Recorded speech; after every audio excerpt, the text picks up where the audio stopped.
You need to be really careful about what has shaped your perception, and you always have to be conscientiously aware of this because otherwise you're being dictated by your perception, which is not even your truth, but perception is shaped by your surroundings, your environments, your upbringing, everything outside of you. And then obviously your choice exists within that as well, but a lot of your perception is shaped by something that is not just you. There's a lot of influence that goes into shaping your perception, which then turns into your perspective.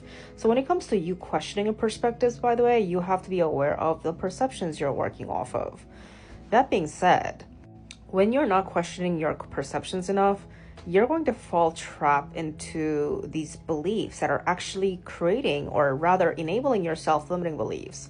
For example, there is this belief that all people with a lot of money, like all wealthy people, are evil. Now, the reason why this perception exists in the first place is because your experiences have been valid.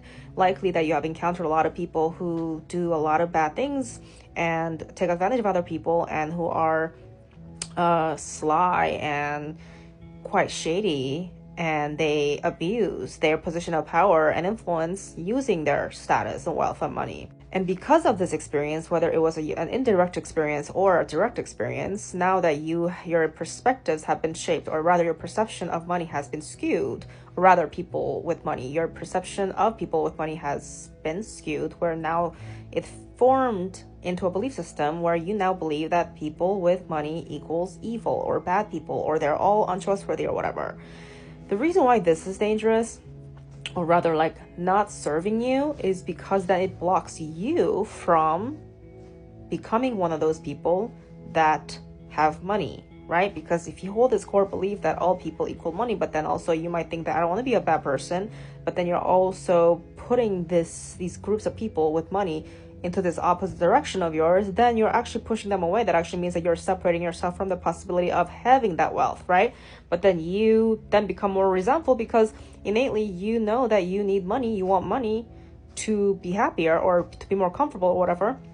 But then innately you're pushing the energy away because you equate money to evil. You see how this is like, how it's like self-deprecating, like it's detrimental to your own life.